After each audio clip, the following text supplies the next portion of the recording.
안녕하세요. 저는 LG CNS에서 AI를 연구하고 있는 AI 빅데이터 연구소의 이주열 연구소장입니다.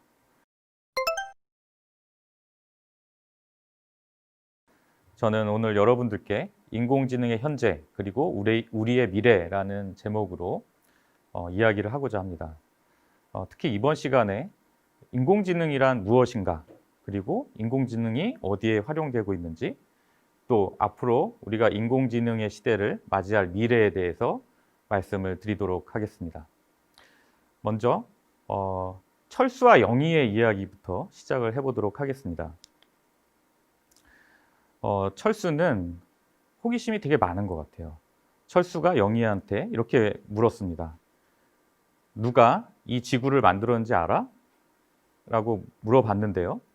영희가 이런저런 대답을 하다가 철수가 신이 아닐까? 라고 얘기를 했어요.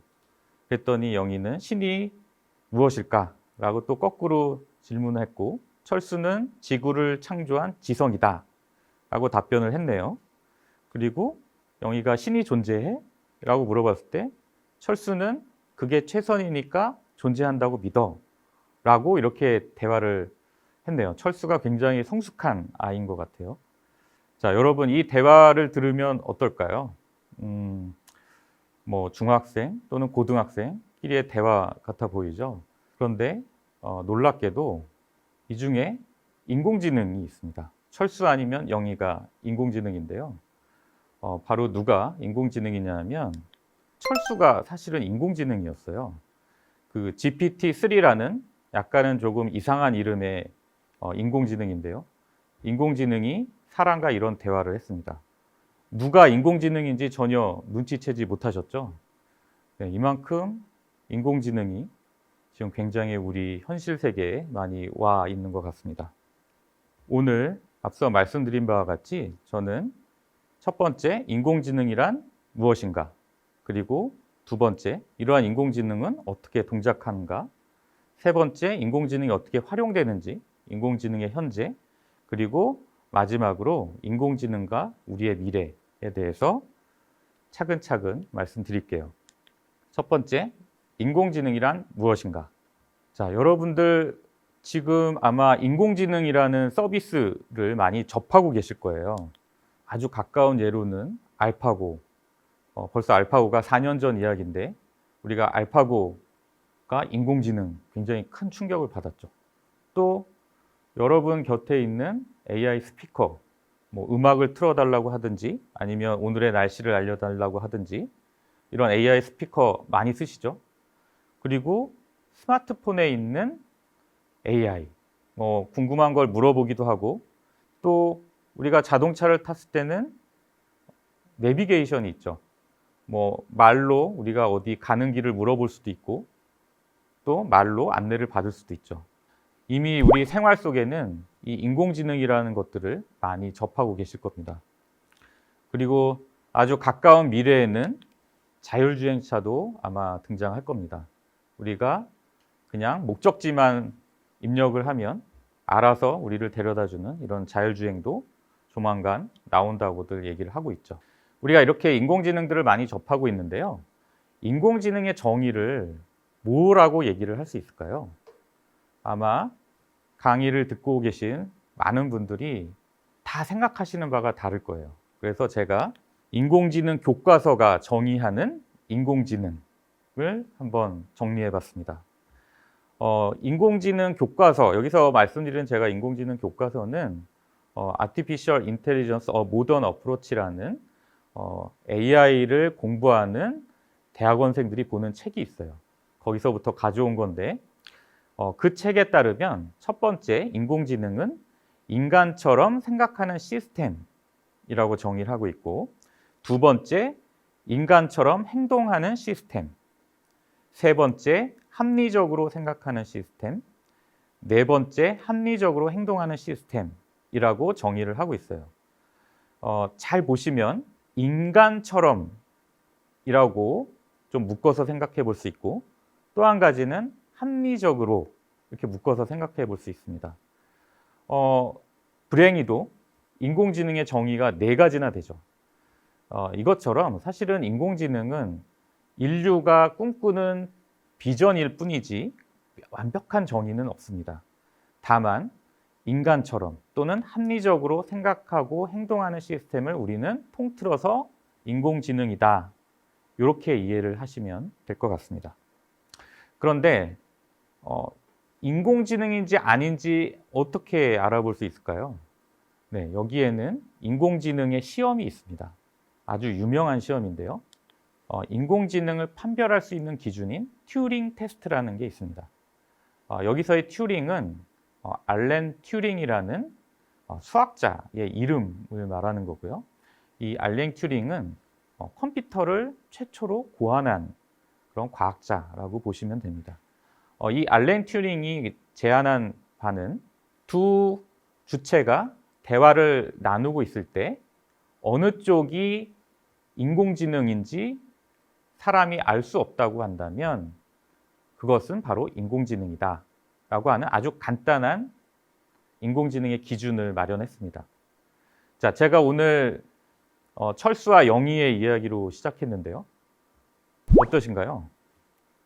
이 튜링 테스트 기준에 따르면 GPT-3라는 인공지능은 튜링 테스트를 통과한 거죠. 철수와 영희 중 누가 인공지능인지 잘 몰랐거든요. 이렇게 아주 간단한 인공지능의 기준도 있습니다. 정리를 좀 해보면요.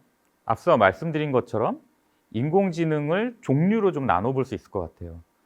인간처럼 생각하는 시스템, 인간처럼 행동하는 시스템, 그리고 합리적으로 생각하는 시스템, 합리적으로 행동하는 시스템. 그래서 모든 면에서 인간과 동일한 시스템이 있고요. 그리고 특정 기능만 인간을 모사하는 시스템이 있습니다. 이 기준으로 인공지능의 종류를 나눠볼 수가 있는데요. 인간처럼 생각하고 행동하는 것은 강인공지능이라고 얘기하고요. 합리적으로 생각하고 행동하는 시스템은 약인공지능이라고 얘기를 합니다. 여러분 어떠신가요? 강인공지능은 우리가 영화 속에 보던 그런 인공지능 같죠? 네, 맞습니다. 현재 시점에 실제 가능한 인공지능은 바로 약인공지능입니다. 그래서 우리가 흔히 요즘 인공지능 얘기할 때는 객관적으로는 바로 이 약인공지능을 얘기합니다. 즉, 합리적으로 생각하거나 행동하는 시스템을 우리가 인공지능이라고 얘기할 수 있는 것이죠. 그렇다면 지금까지 말씀드린 이런 인공지능이 어떻게 동작되는지 한번 알아보도록 하겠습니다. 자, 여러분 지금 보시는 바와 같이 강아지와 고양이 사진이 있어요. 이 사진을 가지고 강아지인지 고양이인지 맞추는 소프트웨어를 여러분이 만든다고 생각을 해볼게요.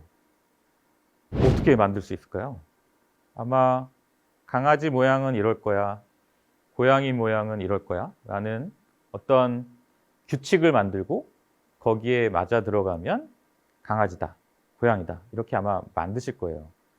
근데 사실은 생각보다 그런 소프트웨어를 만들기가 굉장히 어렵습니다. 아마 2000년대 초반까지도 그러한 소프트웨어를 만들기 굉장히 어려웠어요. 지금 무슨 얘기냐면 인공지능이 아닌 다른 일반적인 소프트웨어로는 이런 강아지, 고양이 사진을 식별하는 것조차도 매우 어렵습니다. 그런데 여러분은 어떻죠? 소프트웨어로는 우리가 굉장히 복잡한 곱셈, 나눗셈도 할 수 있고 심지어 미분, 적분도 하는 소프트웨어도 있어요. 하지만 우리 유치원생도 구분하는 강아지, 고양이 사진을 소프트웨어는 잘 구별하지 못해요. 굉장히 모순되죠? 바로 이런 모순이 유명한 로봇 공학자인 모라백의 이름을 따서 모라백의 역설이라고 합니다. 즉, 인공지능은 아주 이런 기본적인 것들을 해결할 수 있는 소프트웨어 중에 하나라고 보실 수 있고요. 그렇다면 일반적인 컴퓨터 또는 소프트웨어한테 왜 강아지, 고양이를 식별하기가 어려울까요? 고양이 사진만 보더라도 지금 보시는 것처럼 고양이가 단순히 둥그런 얼굴에 뾰족한 귀를 가진 게 아니고 때로는 서 있기도 하고 때로는 휘어져 있기도 하고 때로는 가려 있기도 하고 때로는 앉아 있기도 해요. 그리고 이런 경우는 어떨까요? 배트맨, 블랙팬서 이런 사진이 들어왔을 때 이게 고양이 또는 박쥐 뭐 이렇게 구별할 수 있을까요? 굉장히 어려울 것 같습니다. 이렇게 어려운 이유는 너무 많은 예외가 존재하기 때문이에요. 지금 제가 보여드리는 이미지처럼 강아지와 식빵을 구별하기도 어렵고 머핀과 치어와를 구별하기도 어렵고 고양이와 빵을 구별하기도 어렵습니다. 우리가 사진을 보고 강아지인지 고양이인지 알아보는 게 사실은 수백만 년 동안 진화해온 굉장히 고도화된 지능이라는 거죠. 여러분 신기하죠? 그러면 우리가 이런 것들을 잘 인식하는 인공지능을 어떻게 만들 수 있을까요? 마치 사람처럼 데이터를 통해서 학습하는 게 하나의 방법입니다. 앞서 말씀드린 강아지와 고양이를 잘 인식하도록 하는 우리가 인공지능을 만든다라고 한다면 자, 이런 식으로 고양이 사진과 강아지 사진을 많이 준비해서 소프트웨어 보고 이걸 학습하도록 학습을 시킬 수가 있어요. 바로 이렇게 만드는 인공지능이 이른바 기계학습이라는 인공지능입니다. 오늘날 우리가 인공지능 기술을 얘기할 때는 바로 이 기계학습을 빼놓을 수가 없습니다. 그렇다면 여러분들이 이 기계학습이라는 인공지능이 스스로 학습한다라는 얘기들을 많이 들으셨을 텐데 이 스스로 학습한다라는 게 정말 어떤 의미일까요? 지금 우리 그림에서 보는 것처럼 이렇게 2차원 평면이 있다고 볼게요. 여기에 별표와 동그란 점들이 모여 있는데 이 별표와 동그란 점을 구별하고 싶어 숙제를 한다고 가정해 볼게요. 그러면 어떨까요? 네, 그냥 원으로 별표와 동그라미 점들을 모을 수도 있고 직선으로 구별을 할 수도 있겠죠. 근데 저는 직선으로 구별을 해보도록 하겠습니다. 사람한테는 사실 굉장히 쉬워요. 근데 이렇게 직선으로 두 별표와 동그란 점을 구별하도록 만든다 라고 한다면 어떻게 가능할까요? 아주 간단하게 여러 직선들을 막 그어가면서 잘 구별될 수 있을 때까지 다양한 직선들을 그어볼 수 있을 거예요. 그래서 무수히 다양한 직선을 시도해서 시행착오 두 점이 잘 나눠질 때까지 계속 반복할 수가 있는 거죠. 이게 바로 기계학습에서 얘기하는 학습이라는 겁니다. 자, 좀 정리해서 말씀을 드리면 자, 일단 우리가 이 평면에 있는 점들을 직선으로 나누겠다라는 결정을 먼저 했어요. 누가 했을까요? 네, 이거는 알고리즘이나 컴퓨터가 스스로 한 게 아니고 사람이 먼저 이 점을 직선으로 나누겠다라는 결정을 한 거예요. 직선으로 나누겠다라는 결정을 하면 뭐만 남았을까요? 네, 기울기랑 절편값만 남아있죠. 네, 좀 어려운 얘기가 될 수도 있지만 여기까지만 좀 어렵습니다. 즉, 이 기울기랑 절편값만 데이터 학습을 통해서 결정을 하는 게 기계학습에서 얘기하는 학습의 개념입니다. 쉽죠? 네, 어려울 수도 있지만 실제로 우리가 오늘날 얘기하는 인공지능이 학습한다라는 개념은 사람이 기본적인 것들을 결정해 놓고 그 안에서 몇 가지만 데이터를 통해서 학습하는 그런 개념입니다. 자, 사실 여기까지 우리가 이해했으면 지금의 AI는 이걸 이해하신 분들은 다 이해하신 거예요. 조금 더 복잡해지는 인공지능이라고 한다면 이걸 나눌 때 직선이 아니라 뭐 포물선으로도 나눌 수 있고요. 좀 복잡한 것들로 나눌 수 있을 뿐이에요. 그것만 복잡해지지 원리는 똑같습니다. 복잡한 문제의 경우는 아마 직선만으로 나눠지지 못할 거예요. 그래서 우리가 인공신경망이라는 것도 만들었는데요. 인공신경망이라는 거는 우리 사람의 세포에 있는 신경세포, 즉 뉴런을 수학적으로 흉내낸 거라고 보시면 돼요. 그래서 입력이 있고 이 입력들을 다 더해서 출력하는 아주 간단한 원리의 집합일 뿐이고요. 이 인공신경망이라는 것이 기계학습 중에서도 가장 요즘 각광받고 있는 그러한 기술이라고 볼 수 있겠습니다. 그런데 여러분, 알파고 4년 전 알파고 이야기를 들으면서 또 한 가지 떠오른 단어가 딥러닝이라는 겁니다. 바로 이 딥러닝이 뭐냐면 이런 인공신경망이 굉장히 깊어지고 커진 거예요. 이렇게 깊어진 인공신경망을 가지고 데이터를 막 학습시키는 것이 바로 그 유명한 딥러닝이라고 할 수 있겠습니다. 그래서 이렇게 딥러닝이 되면 우리가 그동안에 잘 구별하지 못하던 강아지, 고양이도 잘 구별할 수 있고요. 또 사람만큼 정확하게 이미지를 인식할 수 있는 그런 인공지능을 만들어낼 수가 있습니다. 그러면 우리가 딥러닝에 대해서 조금 더 알아볼까요? 딥러닝은 알파고처럼 그렇게 아주 정확한 인공지능에 쓰이고 있는데요. 왜 이렇게 딥러닝이 정확하냐라고 한다면 바로 어떠한 개념을 고도로 추상화할 수 있습니다. 딥러닝을 이용하게 되면. 여러분, 이 그림에 있는 사과를 한번 떠올려 볼게요. 지금 빨갛고 초록색 잎이 달린 사과가 보이시죠? 자, 지금부터 제가 한번 숙제를 내드릴게요. 이 사과를 말로 한번 표현을 해보세요. 우리 머릿속에는 사과라는 이미지가 명확하게 떠올라 있죠? 근데 이거를 말로 소리내서 한번 표현을 해보세요. 예를 들면 사과는 둥그렇다. 사과 색깔은 빨갛다. 사과에 광택이 있다. 그리고 사과에 잎사귀가 있다. 그리고 또 뭐가 있을까요? 더 사과를 말로 표현할 수 있나요? 더 한번 표현을 해보세요.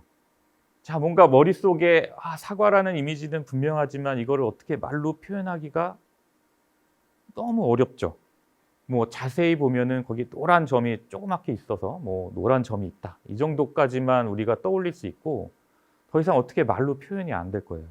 즉 무슨 얘기냐면 우리 사람이 인식하는 사물을 말로 다 표현하기가 너무 어려워요. 이거를 언어의 해상도가 인식의 해상도보다 낮다라는 표현을 하는데요. 즉 무슨 얘기냐면 우리 사람이 인식하고 생각하는 것을 언어로 다 표현을 할 수가 없습니다. 그렇죠? 자, 우리가 만약에 사과를 완벽하게 말로 다 표현해낼 수 있다고 한다면 인공지능은 진작에 다 만들었을 거예요. 왜냐하면 우리가 뭐 사과란 색깔이 모양이 둥그렇고 색깔이 빨갛고 이런 걸 완벽하게 말로 다 표현할 수 있다고 한다면 이런 말에 다 들어맞는 이미지는 무조건 사과다라고 다 알아낼 수 있었을 테니까요. 하지만 실제 사과는 어떻죠? 네, 풋사과도 있고 모양이 약간 길쭉한 사과도 있고 너무 다양합니다. 아까 마치 고양이 사진이 굉장히 다양하듯이. 하지만 사과가 아무리 다양해도 그리고 고양이가 아무리 다양해도 우리는 딱 보자마자 이건 사과야, 이건 고양이야. 다 알고 있죠? 그게 왜 가능하냐 하면 우리 사람은 어떤 개념에 대해서 추상화해서 인식을 하고 있기 때문입니다. 왜 딥러닝 얘기를 하면서 이 말씀을 드릴까요? 네, 딥러닝은 이러한 데이터 학습을 통해서 이 개념이 가지고 있는 추상화를 굉장히 고도화시킬 수가 있습니다. 뭐 지금 그림에 보시는 것처럼 우리가 딥러닝이라고 얘기할 때는 깊은 인공신경망이 있다고 얘기했잖아요. 그래서 앞에서부터 뭔가 차근차근 개념들이 추상화가 됩니다. 예를 들면 사과라는 것을 인식하게끔 우리가 딥러닝을 가지고 뭔가 인공신경망을 학습시킨다라고 했을 때 첫 번째 단계에서는 사과의 색깔 그리고 간단한 모양 정도만 이해했다가 그 다음에는 사과의 전체적인 모양을 인식하고 또 그 다음 단계에서는 사과의 색깔과 전체적인 모양 이런 것들을 추상화해서 인식을 하게 됩니다. 즉 딥러닝이 이러한 개념을 잘 추상화할 수 있기 때문에 기존의 인공지능 기술보다 더 정확하다라고 얘기를 하는 거예요. 굉장히 중요한 포인트죠. 그래서 오늘날 인공지능을 얘기할 때 딥러닝을 기본적으로 많이 얘기를 하고 있습니다. 자, 좀 정리를 해볼게요. 앞서 인공지능, AI를 말씀드렸는데 이 인공지능을 실제로 구현하는 기술 중에 하나는 바로 기계학습, 머신러닝이라는 게 있고요. 이 머신러닝에도 사실은 굉장히 다양한 기술들이 있습니다. 하지만 그 중에서 가장 오늘날 인공지능을 잘 구현하는 기술은 바로 기계학습의 한 종류인 딥러닝입니다. 그래서 뒤에서 또 말씀드리겠지만 만약에 인공지능을 공부하시고 싶은 분들은 바로 이 딥러닝을 잘 공부하시면 좋을 것 같아요. 자, 지금까지 인공지능을 어떻게 만드는지 그리고 인공지능의 작동 원리에 대해서 말씀을 드렸고요. 그렇다면 이러한 인공지능이 어디에 쓰이고 있는지 활용 사례를 말씀드리겠습니다.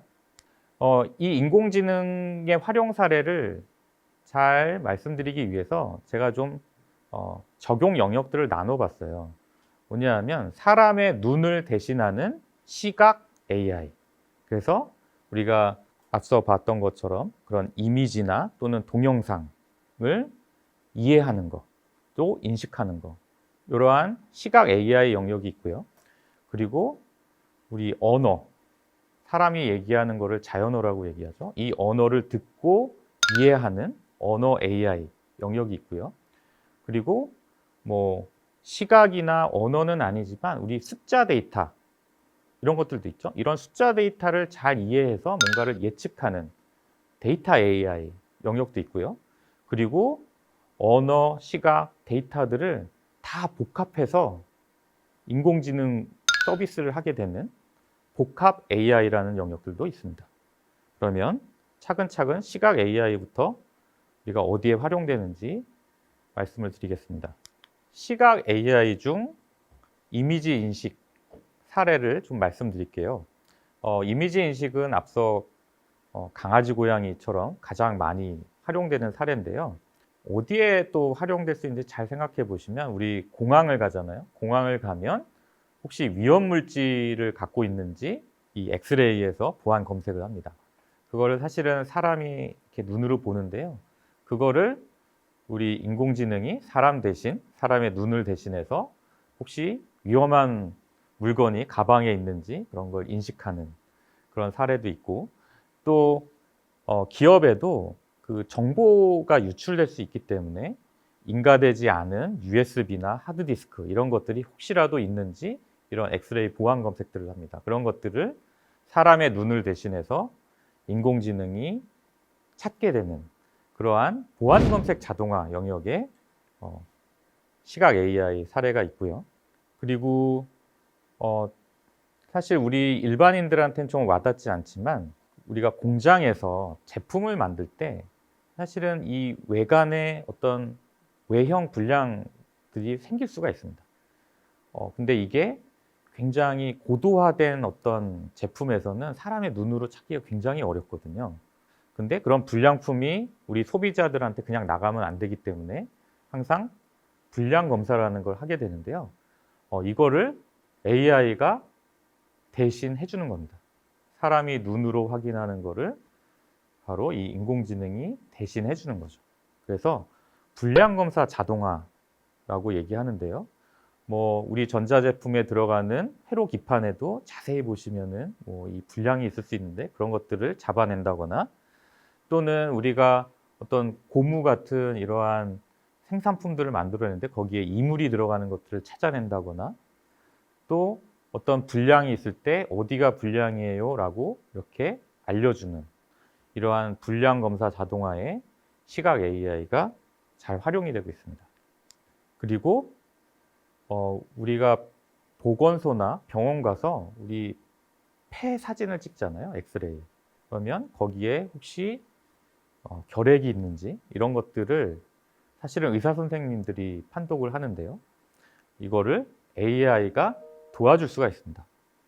의료 영상 판독 자동화라고 해서 사실은 이거는 은평구청 보건소에 이미 적용이 됐는데요. 의사 한 분이 많은 엑스레이 사진을 봐야 되는데 이러한 인공지능이 이런 것들을 도와주게 되면 의사 선생님을 도와주게 되면 이런 폐에 문제가 있는 환자들도 빨리빨리 찾아낼 수가 있습니다. 이거는 실제로 지금 활용이 되고 있는 사례입니다. 그 다음에 시각 AI 중에 요즘 많이 활용되고 있는 얼굴 인식이 있습니다.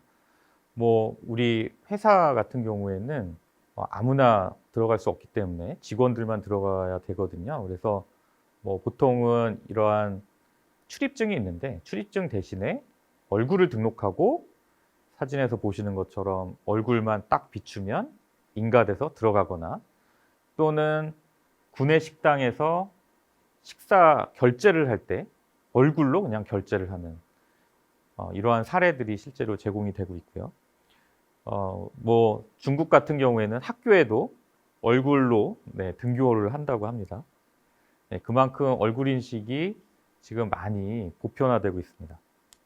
그리고 비슷하게 우리가 그 편의점 같은 데 가면 사실은 이렇게 작은 편의점 같은 경우는 점원이 이런 것들을 다 계산을 해줘야 되는데 이거를 시각 AI를 이용해서 무슨 제품인지 판단하고 그 제품의 가격까지 결제에 올려서 결제할 수 있는 그러한 것들이 서비스가 되고 있습니다. 무인 편의점 상품 인식이라고 볼 수 있는데요. 네, 우리 동영상에 보는 것처럼 지금 위에는 사실 카메라가 있고 그 밑에 내가 사고자 하는 제품들을 이렇게 쭉 내려놓으면 이거를 자동으로 인식해서 이 상품 결제까지 하게 되는 이러한 서비스입니다. 이거는 우리가 이 제품이 뭔지 시각 AI가 다 인식을 하는 거겠죠. 네, 그래서 보시는 것처럼 몇 개의 제품이 어떤 제품들이 얼마인지 가격까지 딱 이해해서 결제할 수 있게 하는 이러한 무인 점포 사례들이 나오고 있습니다. 그리고 조금 다른 사례인데요. 우리 인공지능이 뭔가를 판정하거나 판단해 주는 것만 하는 게 아니고요. 뭔가를 만들어낼 수도 있습니다.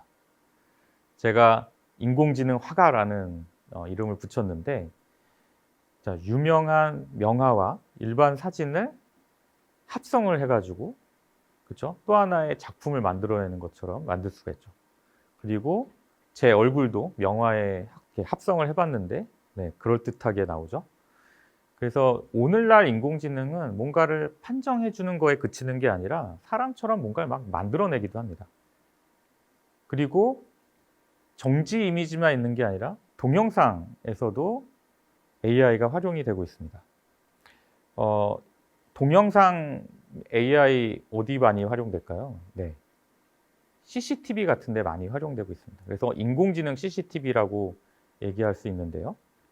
네, 지금 보시는 것처럼 우리가 CCTV를 설치해 놓고 혹시 누가 여기를 넘어온다거나 그리고 어떤 사람이 왔다 갔다 한다거나 또는 어떤 안전복장을 준수해야 되는 환경에서 뭐 하이바를 쓰고 안전복장을 했는지 이런 것들을 CCTV 속의 영상을 인공지능이 분석해서 만약에 문제가 있으면 알려주는 이런 것들도 실제 인공지능이 활용되고 있는 좋은 사례 중에 하나입니다. 그리고 앞서 인공지능이 어떤 판단만 하는 게 아니라 뭔가를 생성해낸다고 했잖아요. 아주 재밌는 사례를 말씀드릴 텐데 지금 보시면은 맨 왼쪽에 어떤 남자가 서 있죠. 이 남자는 그냥 저렇게 가만히 서 있고 중간에 춤추는 여학생이 있죠. 그래서 이 가만히 서 있는 남자를 이 여학생의 춤 동작만 합성시키는 겁니다. 네, 신기하죠? 그래서 이미지뿐만 아니라 동영상에 합성도 되는 그런 인공지능 기술들도 있습니다.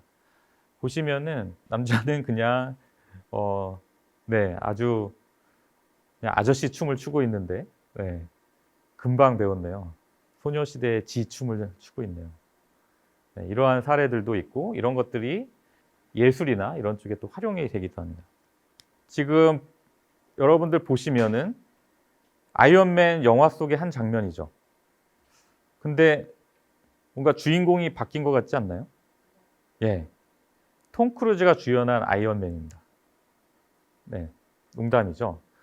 이 동영상에 다른 사람의 얼굴을 합성해서 깜쪽같이 만들어내는 이런 기술들도 있습니다.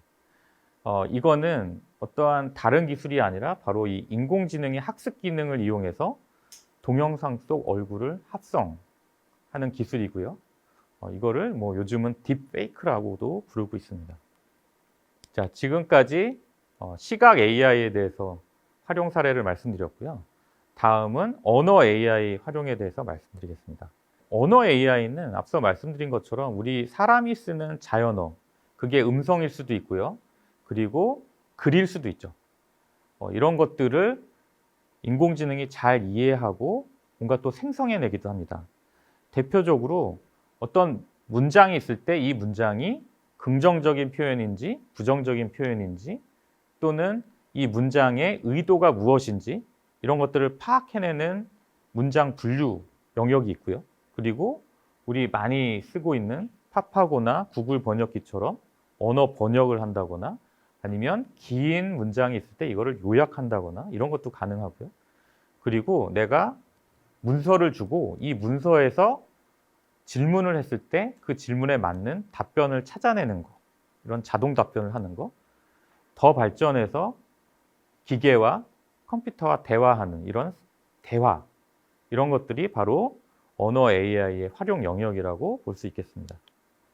그래서 언어 AI 중에 이런 문장 분류, 이런 답변, 이런 것들은 감성 분석 또는 기계 독해라는 영역이 있는데요. 지금 제가 여기 예를 들은 것처럼 특히 한국말은 끝까지 들어봐야 무슨 내용인지 알 수 있죠. 네. 그래서 뭐 LG폰은 어디서나 잘 터져. 이거는 통신이 잘 된다는 긍정적인 표현이죠. 근데 BMW 자동차는 잘 터져. 최근 근래 이슈가 됐던 이런 건 굉장히 부정적인 표현입니다. 그래서 생각보다 이 문장의 표현이 긍정적인지 부정적인지 판정하기 어려운데 이런 것들을 언어 AI가 잘 판정하게끔 하는 그런 활용 사례가 있고요. 그리고 기계 독해라는 영역은 이런 우리가 어떤 문장을 주고서 이 문서 내용에서 질문을 던졌을 때 딱 맞는 답변만 찾아내는 이런 것들이 기계 독해라는 영역이 있고 이런 것들도 우리가 사람의 질문과 자동 답변을 얻어내는 데 많이 활용이 되고 있습니다. 더 나가서 시험 문제를 푸는 AI도 등장을 했습니다. 뭐 실제로 시험을 치는 것은 아니지만 많은 연구자들이 이제 테스트를 하는 거죠. 예를 들면 토익 시험 치는 AI. 네. 생각보다 꽤 점수가 잘 나온다고 합니다. 그리고 일본 사법 시험을 치는 AI. 이건 일본에서 연구했던 내용인데 그래도 네, 적중률이 무려 60%나 된다고 합니다. 물론 이게 정말 얼마나 합격을 할 수 있는 수준인지는 경우에 따라서 다를 수 있겠지만 생각보다 이런 것들을 굉장히 잘 인공지능이 풀어내고 있다는 거죠. 네, 굉장히 놀랐습니다. 그리고 이런 언어 AI 중에 가장 대표적으로 많이 활용되는 게 나의 비서 역할을 해주는 게 되겠죠. 제가 다니는 LG CNS에서도 저만의 챗봇이 있습니다. 그래서 제가 오늘 슬라이드에 가져온 것처럼 오늘 일정을 알려줘 라고 했을 때 저의 오늘 일정을 알려주거나 그리고 우리 회사에서 구내식당에서 나오는 점심 메뉴를 알려줘 라고 했을 때 그 점심 메뉴를 이렇게 알려주기도 하고요. 그리고 이거는 제가 텍스트로 물어봤지만 음성으로 물어보고 답변해주는 이런 음성 비서도 있습니다. 뭐 구글이 이런 부분에서 많이 앞서 있는데 구글 듀플렉스라는 게 있죠. 지금 보시는 이 슬라이드에서 보시는 것처럼 인공지능이 사람 대신에 헤어샵에 전화를 걸어서 예약을 하는 그런 과정입니다. 네, 되게 신기하죠. 나 대신에 구글의 음성 비서가 저 대신 전화를 걸어서 헤어샵에 예약을 해주는 겁니다. 지금 이 수준까지 우리가 언어 AI가 발전해 오고 있고요. 이런 사례들이 계속 등장하고 있습니다. 그리고 마지막으로 복합 데이터 AI 영역들은 어디에 많이 활용되냐면 최적의 행동을 결정하는 데에 활용이 되고 있는데요. 대표적인 게 뭘까요? 네, 바로 로봇 제어입니다. 이 로봇가 어떻게 움직여야 되는지는 사람들이 일일이 소프트웨어로 만들기가 너무 어려워요.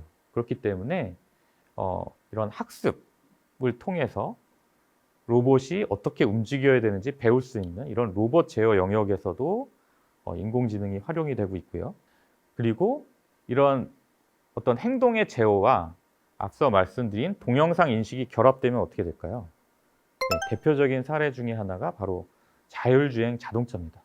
카메라로 앞에 어떤 장애물이 있는지 인지하고 핸들을 왼쪽으로 돌려라, 오른쪽으로 돌려라 이렇게 자동으로 판단을 하게 되는 거죠. 물론 지금 아직 완전한 자율주행이 나오진 않았지만 조금씩 우리가 핸들에서 손을 놓을 수 있는 수준까지는 이런 자율주행이 조금씩 진화가 되고 있습니다. 이런 것들이 다 인공지능 기술이 발전하고 있기 때문이죠. 그리고 뭐 여러분들이 좋아하는 게임에서도 AI가 활용되고 있습니다. 네, 예를 들면 뭐 벽돌 깨기 같은 게 인공지능이 사람보다 훨씬 더 높은 고득점을 하고, 잘 아시는 것처럼 바둑에서는 이미 인공지능이 사람을 이겼죠. 그리고 최근에는 그 알파고의 딥마인드가 스타크래프트2 인공지능도 만들어서 몇몇 프로게이머를 이겼죠. 그만큼 AI가 사람이 판단하는 수준만큼 많이 진화가 되었습니다. 자, 지금까지 인공지능이 어디에 활용되는지 다양한 활용 사례를 말씀드렸는데요. 그러면 우리가 앞으로 미래에 이런 인공지능과 어떻게 살아가야 될지, 인공지능과 우리의 미래에 대해서 이야기해 보도록 하겠습니다. 인공지능이 많이 얘기가 되면서 하는 이런 고민들을 많이 하세요. 인공지능이 사람을 지배하면 어떻게 되나요? 그게 두려워서 잠을 못 자요. 심지어 뭐 이런 질문도 있었는데요. 두 인공지능 간에 사람을 왕따시키고 대화를 나눴다. 뭐 이러한 심지어 뉴스도 나오기도 했는데 이게 얼마나 현실 가능성이 있을까요? 네, 여러분, 우리는 이제 인공지능이 뭔지 배웠으니까 이러한 인공지능들은 강인공지능인 거죠. 네, 근데 강인공지능은 사실은 아직은 먼 이야기입니다. 우리가 현실의 인공지능을 얘기할 때는 약인공지능을 얘기하기로 했죠. 네, 현실 속 AI는 사실은 아직도 굉장히 취약합니다. 지금 피곤하다고 우리 챗봇에다가 계속 얘기했더니 뭐라고 얘기하죠? 네, 나는 피곤하지 않다. 내 마음을 전혀 몰라주죠. 그리고 또 우리 챗봇에다가 어머니한테 밥 주세요라고 메시지 보내라고 했더니 엄마한테 밥 안 주냐? 이렇게, 그죠? 반말로. 당연히 이렇게 되면 밥을 못 먹을 것 같아요. 그리고 인공지능이 사람의 감정을 이해할까요? 네, 아직은 그렇게 되지는 않습니다. 이러한 사례에서 보듯이 지금의 인공지능은 맥락이나 배경을 이해하지 못합니다. 즉, 현실 속 AI는 사람만큼 모든 일을 해결해 주지 못합니다. 아주 유명한 인공지능 과학자가 계신데요. 스탠포드 대학의 이제 페이페이리 교수라는 분이 계신데, 이분이 이런 말씀을 했습니다. 현대의 인공지능은 불이 난 집에서 완벽한 바둑 한 수를 두는 기계를 의미한다. 자, 이 말을 좀 곱씹어 보면 바둑을 두고 있는데 집에 불이 났어요. 사람은 어떨까요? 바둑 그만두고 빨리 불을 끄거나 도망쳐야 되잖아요. 근데 우리 인공지능은 계속 바둑을 잘 두고 있다는 거죠. 지금 무슨 얘기냐면 지금의 인공지능, 현실적인 인공지능, 약인공지능이고, 이 약인공지능은 한 가지 일만 굉장히 사람보다 또는 사람 수준으로 잘하게 되어 있어요. 즉, 사람처럼 종합적으로 사고하거나 맥락을 이해하거나 하지 못한다는 거죠. 이게 오늘날의 AI고, 이런 AI가 사람을 지배한다? 아직은 먼 이야기라고 생각하시면 됩니다. 그렇지만 이러한 약인공지능이 문제가 없냐? 그렇진 않습니다. 오히려 현실적인 문제가 있을 수 있는데요. 뭐냐 하면 이러한 인공지능이 사람의 편향 또는 오류를 똑같이 배울 수 있다는 겁니다. 지금 번역기에서 보듯이 얘는 선생님이야 라고 했을 때 이 애를 he, 남자라고 이해했는데 얘는 어린이집 선생님이야 라고 했을 때 이 대상을 she, 여자라고 번역을 하는 거죠. 즉 무슨 얘기냐면 어린이집 선생님은 여자일 거다라는 우리의 편견이 AI도 똑같이 배웠다라는 거죠. 이럴 수밖에 없습니다. 인공지능은 데이터 학습을 통해서 만들어진다고 말씀드렸잖아요. 그 데이터는 어디서 났을까요? 네, 사람이 만들어낸 데이터들입니다.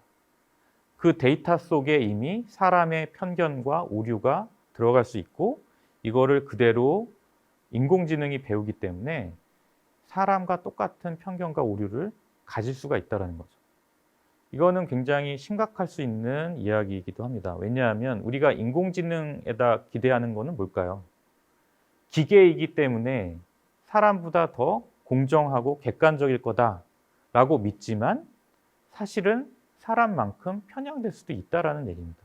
이런 것들이 사실은 오늘날 현실적인 인공지능의 위협인 거죠.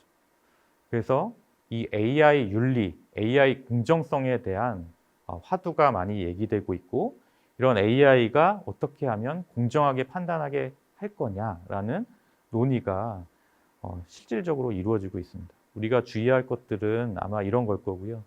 또 비슷하게 제가 가져온 그 슬라이드에 있듯이 특정 인종을 동물로 판단한다든지 네, 이런 인간의 편견들이 고스란히 반영이 될 수가 있습니다. 이런 것들은 굉장히 위험한 거라는 거죠. 그리고 또 한 가지 우려는 뭘까요? 네, 이런 약 인공지능이라 하더라도 뭔가 계속 자동화가 되기 때문에 사람의 일자리를 뺏을 거다라는 게 있고요. 또 한편 AI를 이용해서 새로운 서비스나 기술이 가능해지니까 또 일자리가 만들어질 거다라는 그러한 주장이 있죠. 아마 인공지능에 의해서 뭔가 일자리가 없어지는 것에 대한 불안감이 있을 겁니다. 사실 이 부분은 어느 누구도 그렇지 않다, 그렇다라고 판단하기는 어렵습니다. 다만 우리가 그냥 인공지능을 자동화된다면 사람의 일자리가 없어질 거다라고 이해하듯이 일자리가 많아질 거다라는 거에 대해서는 사실 잘 와닿지 않는데 잘 생각해 보시면은 인공지능을 학습시키기 위한 데이터를 만들어낸다든지 아니면 인공지능을 활용한 어떤 새로운 서비스를 만들어낸다든지 이런 걸 통해서 새로운 일자리도 또 만들어질 수도 있습니다. 이런 것들은 우리가 좀 더 시간을 두고 봐야 될 부분이 아닌가 싶고요. 그렇다면 우리가 이러한 일자리, 직업 관점에서 좀 인공지능을 바라보면 어떨까요? 네. 인공지능을 첫째 만드는 사람이 있을 수 있고요. 예를 들면 저 같은 인공지능을 만드는 사람이 있을 수 있고 또 인공지능을 활용하는 사람이 있을 겁니다. 그리고 인공지능에 의해서 실직을 하는 사람이 있을 수 있고요. 그리고 또 인공지능의 영향을 전혀 받지 않는 사람들도 있습니다. 예를 들면 창조적인 일을 하는 사람들 또는 어떤 종교, 사람의 심리를 안정시키는 그런 사람만이 할 수 있는 영역들 또 그 외에도 다양한 것들이 있을 수 있는데 이러한 인공지능으로 인해서 많은 직업들이 재편될 수 있다라는 것은 분명한 사실인 것 같아요. 여러분들이 어떠한 선택을 하실지는 이 이유로 많이 고민을 해보셔야 되지 않을까라는 생각을 합니다. 그럼에도 지금은 인공지능의 시대입니다. 왜냐하면 내가 하지 않더라도 어느 누군가는 인공지능을 하고 이 인공지능의 기술은 끊임없는 데이터 학습을 통해서 점점점 정확해지고 있거든요. 그렇기 때문에 이 인공지능 시대를 우리가 비껴갈 수는 없습니다. 그래서 우리 공공기관이나 정부에서도 또 교육부에서도 다양한 정책을 내놓고 계신 것 같아요. 인공지능 4차 산업혁명 시대에 대비하는 서울 특성화고도 있고요. 그리고 우리 대학교에서 AI 대학원을 선발을 해서 AI를 잘 연구할 수 있는 사람들을 또 집중 육성하는 그런 프로그램도 있고, 또 2030 AI 국가 전략을 세우고 정부에서 추진을 하고 있기도 합니다. 또 최근에는 한국판 뉴딜 해서 디지털 뉴딜이라는 영역 중에 AI 영역이 크게 있죠. 이미 시대는 이렇게 변화하고 있고요. 우리가 그러한 인공지능 변화의 시대에 그 앞 물결에서 잘 올라타서 슬기롭게 이 인공지능 시대를 맞이하면 좋겠습니다. 이런 것들을 우리 소프트웨어 개발자 또는 소프트웨어를 공부하고 싶은 분들 중에서도 또 인공지능을 공부하고 싶으신 분이 많이 계실 것 같아요. 그런 분들을 위한 조언을 드리자면, 인공지능을 잘 하려면 사실은 수학을 어느 정도 하실 줄 알아야 됩니다. 아마 인공지능을 공부해 보시면 알겠지만 아주 복잡한 수학은 아니더라도 우리 행렬, 벡터 이런 것들을 계산하는 이른바 선형대수 이런 것들은 좀 잘 아셔야 되고요. 미분 이런 것도 좀 잘 아셔야 되는데, 사실은 이렇게 저한테 상담을 해오는 친구들도 있습니다. 내가 너무 수학을 싫은데 근데 인공지능 공부하고 싶다.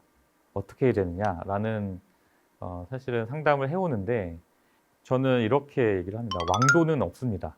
네, 우리가 인공지능을 정말 잘 하려고 하면 그래도 수학을 어느 정도 하셔야 되고요.